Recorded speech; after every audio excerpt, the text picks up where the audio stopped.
miarabantsika rehetra efa mipotro io ifaliana ny anarako a dia mifampitohy amin'ny zavatra nataon'ny asina teo ihany nataoko satria ny azo any ankizy kely ampitana azy fa ny ao an'ny mpianatra sy indrindrandrindra ny mpikaroka dia ny ombana indrindra tao amin'ny resaka fivaovan'ny toetrandro dia momba ny alavatom-boly efa mibetsaka be ny resaka tamin'io alavatom-boly io fa ny tanjoko tamin'ity a voalohany indrindra aloha dia ny resaka hoe aparitaka an'izany hoe famokarana lovain-javo izany maro teo ny resaka hoe agroekôlôjia dia ao anatin'ny agroekôlôjia izy izany hoe mamokatra sady miaro ny tontolo iainana ianao mamokatra no manome lanja ho an'ny tantsaha itsandan-tohatra ito ny sandan-tohatra moa izany dia atao hoe résilience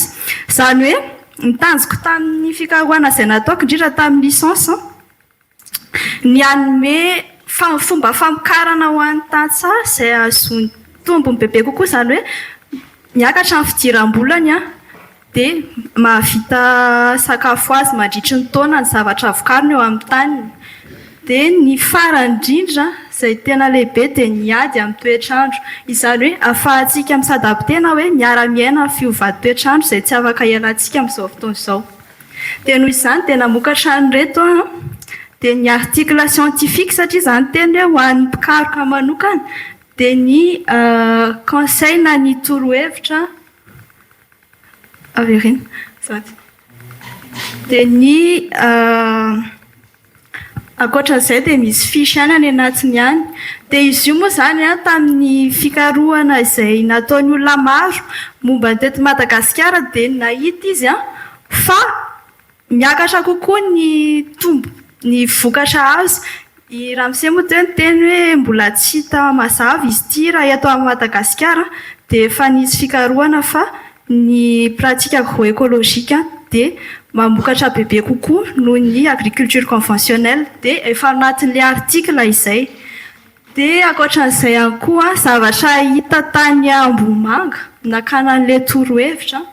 dia ny zavatra izay fikarohana nataon'ny ankizy tany Soavina Andrinitasy dia zavatra iray no asehoakanareo androany a dia ty efa fantatrareo ty hoe inona moa izany atao hoe alavatom-boly dia ny alana ny hazo ny voly a fa indrindra ny adintsika foana dia ny biby dia io ny teneniko tamin'ny ankizy tao amin'ny FTA tamin'izay nakany Ambohimanga hoe aza adiny mihitsy fa tokony ao anatiny ao foana ny biby dia inona tokony ho fantatra raha andeha hiompana amin'izany dia voalohany aloha inona ny tanjonao ianao ve izany rehefa ao anatin'io tany volenao io a mila kitay ve ianao a mila voankazo ve ianao a mila masom-boly ve ianao a inona ny zavatra ilainao anatin'io système agricole anao io dia izay ny akanao hoe ay ireto izany ny zavatra hovoleko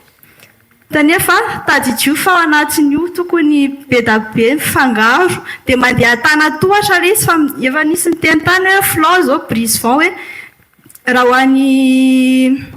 faritra atsimo izy zao flan tena be mpamboly be satria izy iny miaro amin'ny rivotra dia ankoatran'izay a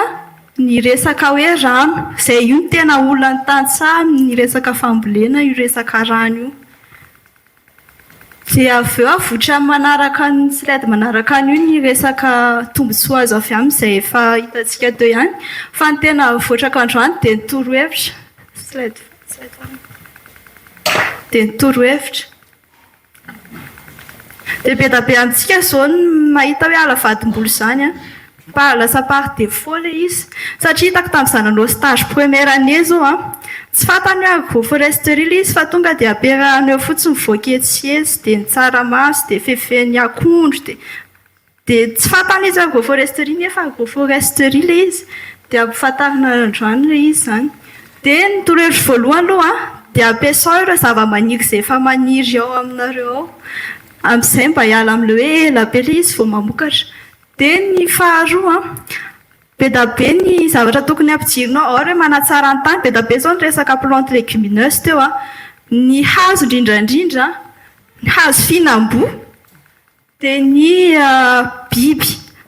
dia io moa misy hoe izy tomana amin'ny biby pollinisateur tahaka ny tantely dia tena ilaina izy io ao anatiny.